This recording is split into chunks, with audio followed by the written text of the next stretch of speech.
Help me!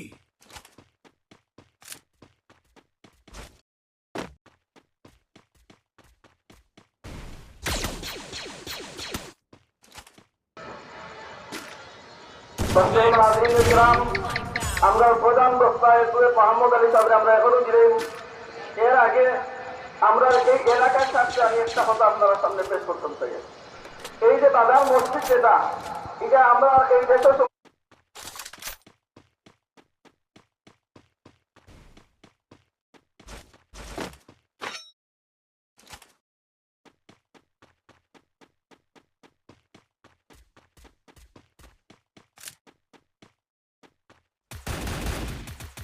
Help me!